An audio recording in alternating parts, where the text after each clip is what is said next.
So guys, अभी मैं आपसे बात करूंगी ये रेस्पिरेटरी डिस्ट्रेस सिंड्रोम के बारे में। अब यहाँ पे नाम से ही पता चल रहा है कि पेशेंट जो होगा उसे रेस्पिरेशन में डिफ़िकल्टी होगी।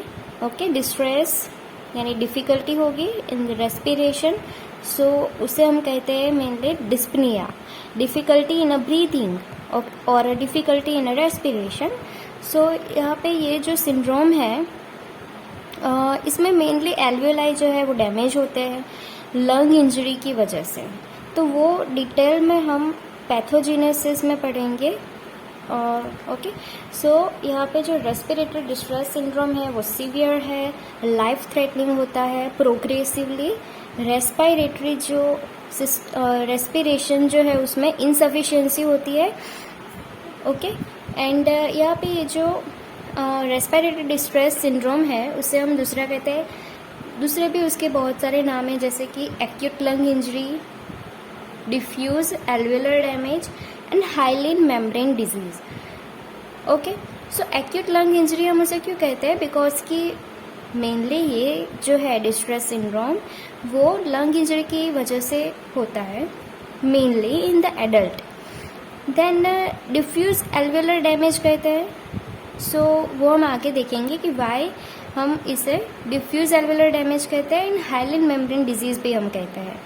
सो यहाँ पे क्या होगा? डैमेज होगा alveolar epithelium, alveolar lumina and interstitial जो टिश्यू होंगे वो डैमेज होंगे, जिसकी वजह से फ्लूइड्स जो है वो लीक्स होगा इनटू द लंग की जो कैपिलरी है वो भी डैमेज होगी। तो कैपिलरी में से फ्लूइड जो है वो बाहर आ जाएगा इंटरस्टिशियल स्पेस में।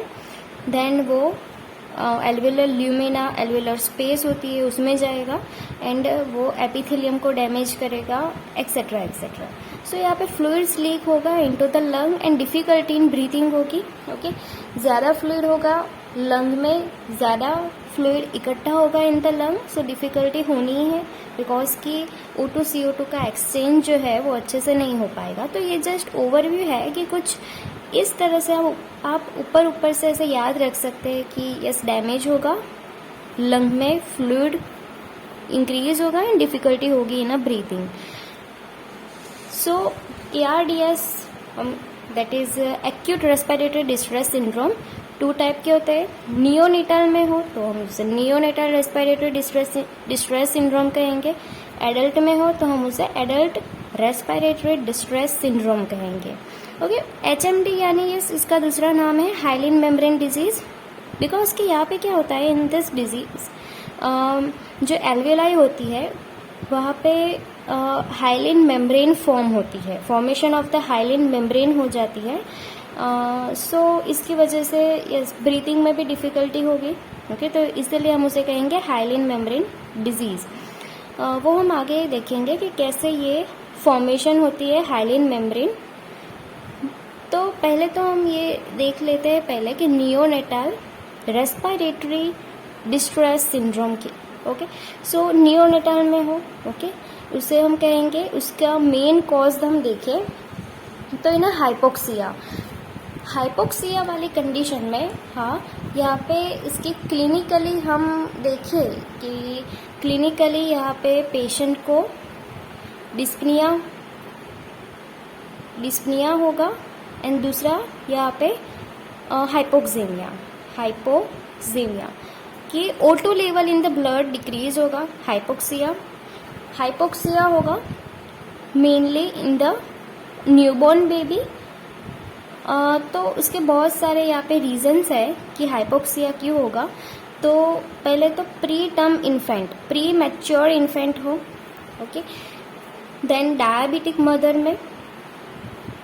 सो यहाँ पे डायबिटिक मदर में ये नियोनेटल डिस्ट्रेस सिंड्रोम कैसे होता है और डिस्पनिया कैसे होता है वो हम देखते हैं पहले। तो डायबिटिक मदर जो होती है उसमें ग्लूकोज हाइपरग्लाइसेमिया होगा, हाइपरग्लाइसेमिया होगा। तो यस उसमें नॉर्मली इंसुलिन भी इंक्रीज होगा। ओके, इंसुलिन भी यहाँ पे अमाउंट इंक्रीज है। सो जो बेबी है उसमें भी ग्लूकोज का लेवल बढ़ेगा, बट इंसुलिन जो है वो प्लेसेंटा को क्रॉस नहीं कर पाएगा, तो बेबी में हाइपरग्लाइसेमिया होगा। बेबी में हाइपरग्लाइसेमिया भी हो रहा है बट इंसुलिन नहीं है, तो उसके जो पैंक्रियाटिक सेल्स जो होते हैं, बीटा सेल्स होते हैं, वो बहुत सारे इंक्रीज हो जाएंगे, हाइपरप्लाजिया होगा यहाँ पे। सो देन इंसुलिन जो है वो ज़्यादा सिक्रीट होगा। अब ये इंसुलिन जो है ना वो मेनली अफेक्ट करता है जो न्यूबॉर्न बेबी के जो सर्फेक्टेंट, उसके लंग में जो सर्फेक्टेंट प्रोड्यूस होगा उसको वो अफेक्ट करता है। सर्फेक्टेंट को वो उसके अमाउंट को डिक्रीज करता है, जिसकी वजह से लंग जो है उसमें क्या होगा, मतलब एटेलेक्टेसिस होगा। एल्वुलाई जो है यहाँ पे लंग जो है वो एक्सपेंशन लंग का इनकम्प्लीट होगा, जिसकी वजह से हाइपोक्सिया होगा। ओके, सो इस तरह से कुछ मैकेनिज्म होती है, सो जिसकी वजह से नियोनेटल रेस्पिरेटरी डिस्ट्रेस सिंड्रोम हो सकता है in the diabetic mother. Okay, then caesarean section हो, उसमें एक्सेसिव सेडेशन कि मदर जो है वो एक्सेसिव सेडेशन है, तो फिर बेबी का जो रेस्पिरेटरी जो सिस्टम है, उसका जो रेस्पिरेशन है वो भी लो हो सकता है। सो इसकी वजह से भी हाइपोक्सिया हो सकता है। देन एस्फाइक्सिया, एंड कुछ ऐसे कॉज नहीं होते, that is idiopathic, no cause. So उसमें ये हाइपोक्सिया होने के चांसेस रहते हैं। नियोनेटल रेस्पिरेटरी डिस्ट्रेस सिंड्रोम हम उसे कहेंगे। ओके, सो उसके ये कॉजेज है सारे, इसमें आपको ये दोनों ज़्यादा याद रखना है, diabetic mother and pre term infant, कि जिसमें नियोनेटल आरडीएस होने के चांसेस ज़्यादा रहेंगे। मैं इसकी पैथोलॉजी के बारे में बात करूँ, पैथोजेनेसिस के बारे में, तो टाइप 2 न्यूमोसाइट जो है वो सर्फेक्टेंट प्रोडक्शन करते थे, प्रोडक्शन ऑफ सर्फेक्टेंट। सो उसकी डेफिशिएंसी हो in the newborn baby, so type 2 pneumocyte deficient हो तो एब्सेंस होगा पल्मोनरी सर्फेक्टेंट जो है वो ज़्यादा प्रोडक्शन उसका नहीं होगा, तो इसकी वजह से सरफेस टेंशन जो है वो इंक्रीज हो जाएगा। सरफेस टेंशन इंक्रीज होगा तो एटेलेक्टेसिस होगा। एटेलेक्टेसिस यानी क्या, कि incomplete expansion of the lung during the breathing और during the respiration. So hypoventilation होगा, ज़्यादा ऑक्सीजन जो है वो ब्लड में नहीं आ पाएगा और वो क्रॉस नहीं कर पाएगा एल्वुलर जो वॉल है उसे, तो हाइपोवेंटिलेशन होगा एंड पल्मोनरी हाइपोपरफ्यूजन होगा। ओके, सो पल्मोनरी हाइपोपरफ्यूजन यानी क्या, कि जो लंग है उसे ब्लड सप्लाई ज़्यादा नहीं मिलेगी।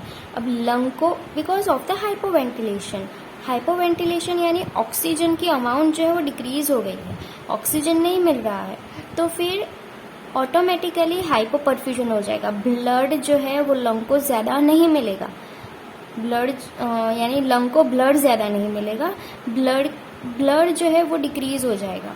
यस, यानी हाइपोपरफ्यूजन। सो यस, हमने पढ़ा है कि भाई ब्लड जब भी डिक्रीज हो, ब्लड सप्लाई डिक्रीज हो तो इश्चेमिया हो सकता है। सो इश्चेमिक डैमेज होगा। अब इश्चेमिक डैमेज जो है, डैमेज किसका होगा, कैपिलरी एंडोथेलियम का और एल्वुलर सेल्स जो प्रेजेंट है in the lung, and lung की जो कैपिलरी है उसके एंडोथेलियम में भी डैमेज होगा।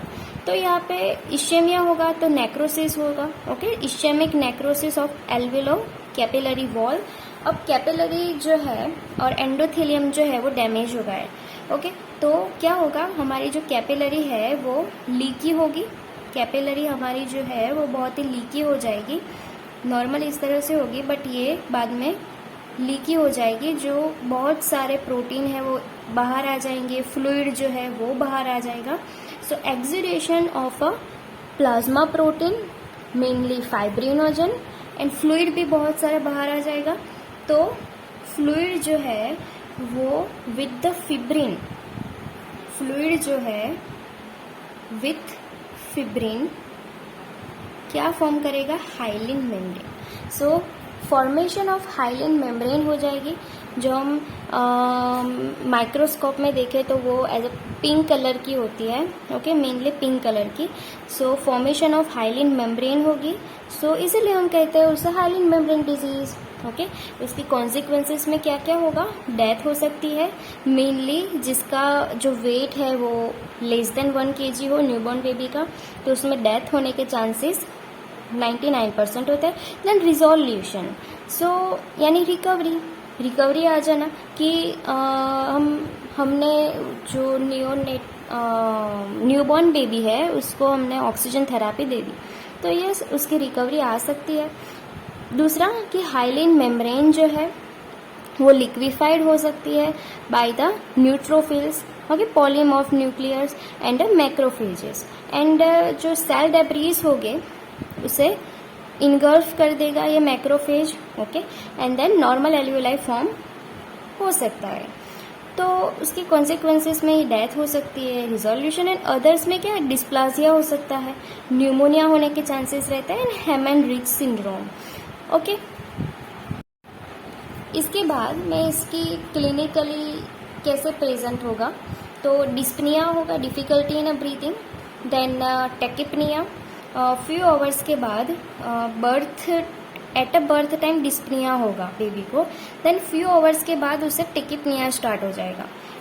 Increases rate of the breathing, वो उसका जो रेट होगा रेस्पिरेशन का वो ज़्यादा हो जाएगा, एंड हाइपोक्सिया होगा, यस वो तो होना ही है, हाइपोक्सिया यानी डिक्रीजेज ऑक्सीजन, एंड यस इसकी वजह से साइनोसिस होगा, ब्लूइश डिस्कलरेशन होगा, ओके। सो ये 4 जो है वो क्लिनिकल फीचर्स है in this neonatal respiratory distress syndrome के। इसके बाद हम हमारे सेकेंड टाइप पे आ जाते हैं, that is adult respiratory distress syndrome. So उसमें भी हम पहले कॉजेज देखेंगे कि कौन कौन से कॉजेज की वजह से होगा।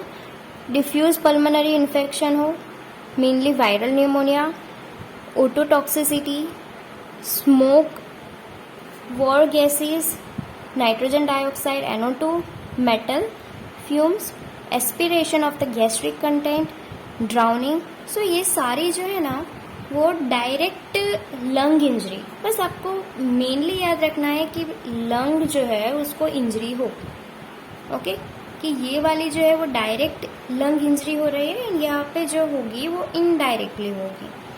सो लंग इंजरी में ये होने के चांसेस ज़्यादा रहेंगे, adult respiratory distress syndrome, okay. Then indirect lung injury में हम बात करें तो शॉक है, mainly sepsis, trauma, burns, narcotic overdose, pancreatitis, fat embolism and radiation etcetera. तो ये सारे हो गए कॉजेज। मेन ये बात है लंग इंजरी, ओके। अब जब भी ये लंग इंजरी हो तो फिर क्या होगा कि हमारा जो एल्वियोलाई है उसमें मैक्रोफेज पहले से ही प्रेजेंट होते हैं, okay, in a few amounts. So macrophage होगा, तो जब भी ये लंग इंजरी होगी तो एक्टिवेटेड पल्मोनरी मैक्रोफेज, कि जो यहाँ पे मैक्रोफेज होते हैं वो एक्टिवेट हो गए। ये मैक्रोफेज जो है वो रिलीज करेंगे प्रो इन्फ्लामेटरी साइटोकाइंस, कि जो इन्फ्लामेशन कॉज करेंगे। So pro inflammatory cytokines like interleukin 8, interleukin 1, tumour necrosis factor and macrophage inhibitory factor. So ये सारे जो है ये 4 ये प्रो इन्फ्लामेटरी साइटोकाइन है जो इन्फ्लामेशन कॉज करेंगे इन द लंग। इसकी वजह से क्या होगा कि जो हमारी कैपिलरी है वहाँ पे बहुत सारे इन्फ्लामेटरी सेल्स प्रेजेंट होते हैं, जैसे कि न्यूट्रोफिल्स है। So number of neutrophils is increases in this site, कि जहाँ पे मैक्रोफेज ने बहुत सारे ये इन्फ्लामेटरी मीडिएटर्स है वो रिलीज कर दिए हैं, एंड देन न्यूट्रोफिल जो है वो अट्रैक्ट होगा इस साइट पे, तो न्यूट्रोफिल बहुत सारे इकट्ठा हो जाएंगे। देन ये न्यूट्रोफिल जो है वो क्या करेंगे, वो ये सब रिलीज करेंगे proteases, platelet activating factor and oxidants, leukotrienes, okay. And ये जो है वो क्या करेंगे, वो फर्दर इंजरी करेंगे, alveolar capillary membrane injury. So हमारी जो कैपिलरी है वो लीकी हो जाएगी। तो पहले नियोनेटल वाली ही बात कि यहाँ पे एंड रिजल्ट में क्या हो रहा है, यहाँ पे मेनली इन्फ्लामेशन इंजरी से क्या हो रहा है, यहाँ पे आपको मेन याद रखना है कि इंजरी होगी तो इन्फ्लामेशन हो रहा है because of macrophage and neutrophils. And ये क्या कॉज करते हैं, फर्दर इंजरी करते हैं एंड लीकी बना देते हैं कैपिलरीज को। ओके, सो क्या होगा, वास्कुलर परमेबिलिटी यस इंक्रीज हो रही है, लीकी हो रही है हमारी कैपिलरीज, तो क्या होगा, फ्लूइड जो है वो बहुत सारा बाहर आ जाएगा विद इन द प्रोटीन। सो जो प्रोटीन रिच फ्लूइड होता है वो फिर से फाइब्रिन के साथ वो अपना बॉन्ड बनाएंगे एंड दोनों मिलके ये फॉर्म करेंगे हाइलिन मेम्ब्रेन। सो यहाँ पे मेन नियोनेटल वाले और एडल्ट में भी यही बात थी। लास्ट में हमारा स्टेज आता था ये परमेबिलिटी इंक्रीज हो जाती थी कैपिलरी की, तो हाइलिन मेम्ब्रेन फॉर्म हो जाएगी। ओके, दूसरा यहाँ पे क्या मैकेनिज्म होती है कि फाइब्रोजेनेटिक साइटोकाइंस जो है वो भी यहाँ पे इंक्रीज होते हैं एंड वो फाइब्रोब्लास्टिक प्रोलिफरेशन, फाइब्रोब्लास्ट जो है कि जो मेनली कोलाजन फॉर्म करते हैं तो वो इंक्रीज कर देते हैं, फाइब्रोब्लास्ट को इंक्रीज कर देंगे in the interstitial fluid, interstitial tissue में मेनली, एंड कोलाजन जो है वो भी इंक्रीज हो जाएंगे एंड ये भी फॉर्म करेंगे हमारा हाइलिन मेम्ब्रेन फॉर्म हो जाएगा। तो यस, हम इसीलिए इसे कहते हैं हाइलिन मेम्ब्रेन डिजीज। तो ये हो गई हमारी पैथोजेनेसिस। ओके, के pathogenesis adult respiratory distress syndrome. So neonatal में कुछ इस तरह से था कि सर्फेक्टेंट की डेफिशिएंसी थी एंड यहाँ पे इंजरी है। ओके, तो ये दो बातें आपको याद रखनी है। सो यहाँ पे ये हिस्टोलॉजिक व्यू है कि जो एक्यूट रेस्पिरेटरी डिस्ट्रेस वाले लंग में कुछ इस तरह से दिखेगा कि जहाँ पे एरो शो हो रहा है, ओके, यहाँ पे सभी जगह पे हाइलिन मेम्ब्रेन है। ओके, ये पिंकिश कलर की है। ये सारे पहले तो ये कि ये एल्व्यूलाई है, ये एल्व्यूलाई है, ये सारे एल्व्यूलाई है एंड ये जो है वो इंटरस्टिशियल टिश्यू है यहाँ पे एंड सी हियर, यहाँ पे कैपिलरीज भी है। ओके, कैपिलरीज भी है। सो ये जो एल्व्यूलाई है वो सी ये कोलैप्स है, कोलैप्स एल्व्यूलाई दिखाया है एंड दूसरा जो डायलेटेड एल्व्यूलाई है। ओके, ये डायलेटेड एल्व्यूलाई है, ये कोलैप्स एल्व्यूलाई है, ये डायलेटेड एल्व्यूलाई है। ओके, सो यहाँ पे हाइलिन मेम्ब्रेन है एंड दूसरा कि बहुत सारे इन्फ्लामेटरी सेल्स है वो इकट्ठा हो गए हैं। See here purplish colour and here pinkish colour. So बहुत सारे इन्फ्लामेटरी सेल्स इकट्ठा हो गए हैं because of the inflammation, yes, necrosis. So and in the x-ray कुछ इस तरह से हमें दिखाई देगा। ओके, ये लंग है, लंग जो है नॉर्मली उसमें एयर प्रेजेंट होती है तो ये सारा एरिया नॉर्मली ब्लैकिश दिखता है हमें एंड यहाँ पे हार्ट प्रेजेंट होता है। Okay, and see here, but ये जो हमारा डिस्ट्रेस सिंड्रोम वाला लंग है तो फिर यहाँ पे वाइटिश अपीयरेंस है, बायलेटरल डिफ्यूज इनफिल्ट्रेट जिसे हम कहते हैं ये एक्सरे को। ओके, तो यहाँ पे वाइट आउट अपीयरेंस दिखाई देगी in this X-ray. Thank you.